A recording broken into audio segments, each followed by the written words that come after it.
Alright, welcome back to our channel. Ito muli sa RP Max Vlog. Sa mega love shoutout po sa inyo lahat guys, mga kalingap.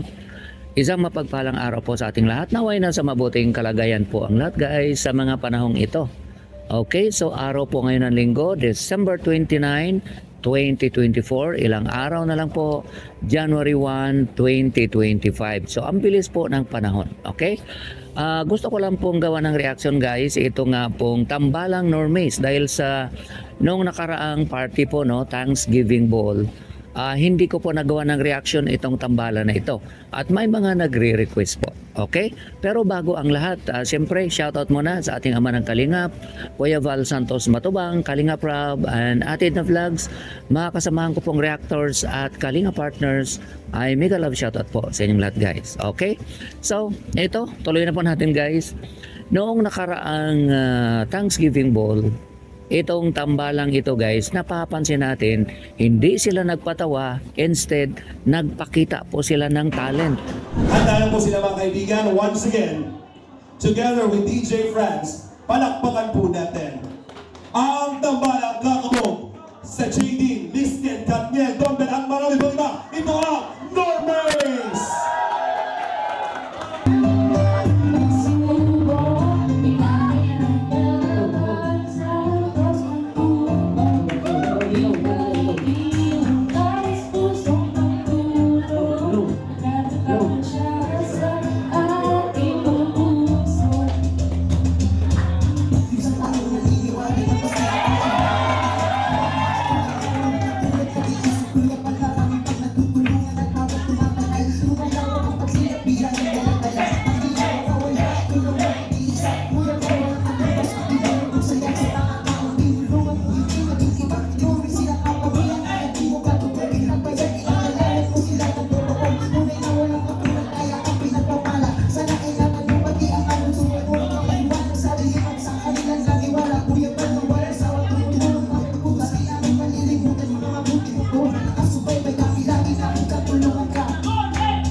Together with DJ Franz.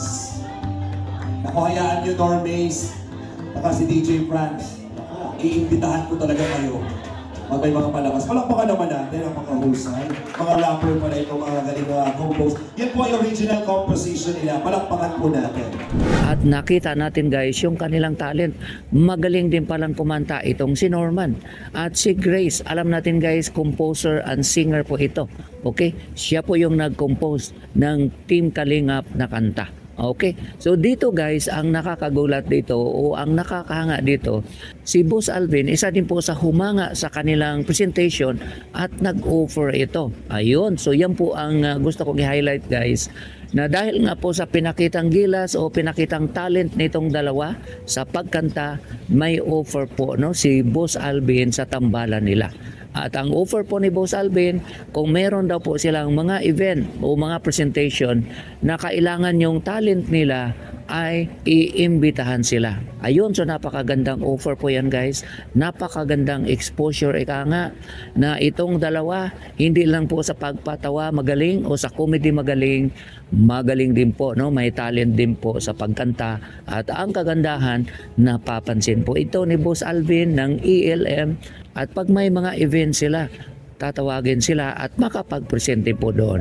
So ika nga exposure ng Normies sa Tambalan. Ayun. So dito natin makikita guys, hanga tayo sa tambalang ito na talagang ang dami po talagang natutuwa o natatawa sa kanilang mga comedy ika nga. Okay? At ang kagandahan, hindi lang po sila magaling sa pagpatawa, kung hindi magaling din po silang kumanta.